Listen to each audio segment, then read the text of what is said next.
Now, I'm going to clear all of this as if the guest is having their dessert. One thing I would say is when you're clearing, you should always make a fan with your forks and knives. So the knives should always go underneath your forks. And it's like a fan, but it just means you have more control and they're less likely to fall, okay?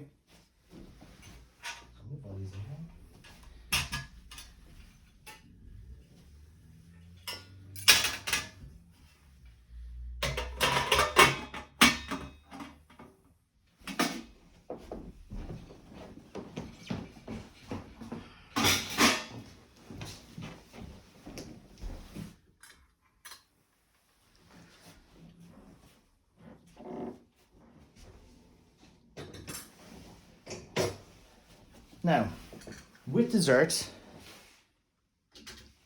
I think it's really, really nice to open the cutlery if possible, okay?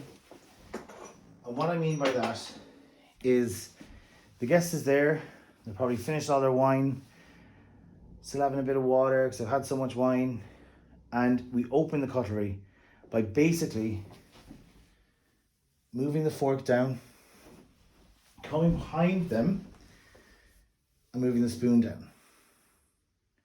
Moving this person's fork down and this person's spoon. This person's fork and the next person's spoon. And that way you never cross the guest, but they have their cutlery opened and they're ready for dessert. One thing I would say is I would never open the cutlery early, because if there's any delay, the guests will be wondering where you are with their dessert, because once you open the cutlery, the guest is expecting their next course. Okay, toothpicks ready for dessert. Dessert will be served depending on what the dessert is. It could be a trio, or it could be just one dessert. One thing I would say is coffee should follow dessert. They really should never have their tea and coffee before dessert. So after the dessert is served, they get their tea and coffee.